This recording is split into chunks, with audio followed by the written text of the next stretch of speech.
Hi guys. सो आज हम tonicity के बारे में पढ़ेंगे। सो टोनिसिटी बेसिकली एक सॉल्यूशन का कैपेसिटी होता है कि वो अपने सेल का वॉल्यूम कैसे चेंज कर रहा है। ये एक रिलेटिव टर्म है। हमेशा किसी दो सॉल्यूशन का या एक सेल सॉल्यूशन ऐसे इसको देखते हैं और ये ऑस्मोसिस के थ्रू कैरी आउट किया जा सकता है। तो ये तीन तरह के टोनिक सॉल्यूशन होते हैं जो कि है आइसोटोनिक, हाइपरटोनिक और हाइपोटोनिक।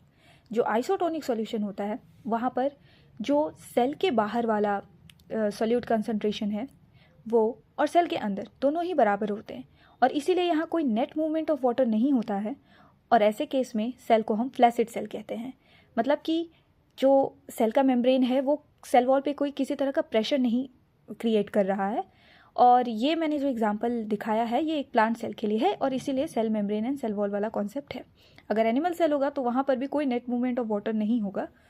और दूसरा सॉल्यूशन हमारा हाइपरटोनिक होता है जहाँ पर जो एक्स्ट्रा सेलुलर सॉल्यूशन है उसका सॉल्यूट कंसंट्रेशन काफ़ी हाई होता है और इसीलिए जो उसमें नंबर ऑफ वाटर मॉलिक्यूल्स है या जैसे दूसरे टर्म में हम वाटर पोटेंशियल कहते हैं वो कम है। और उसी को बैलेंस आउट करने के लिए सेल के अंदर का जो सॉल्यूशन है वो बाहर की तरफ मूव करता है क्योंकि सेल के अंदर इन रिस्पेक्ट टू आउटसाइड ज़्यादा वाटर पोटेंशियल रहता है। और इस केस में जो सेल है वो श्रिंक कर जाता है एंड ऐसे सेल को प्लाज्मोलाइज्ड सेल कहते हैं। और जो हमारा लास्ट सोल्यूशन है वो है हाइपोटोनिक सोल्यूशन।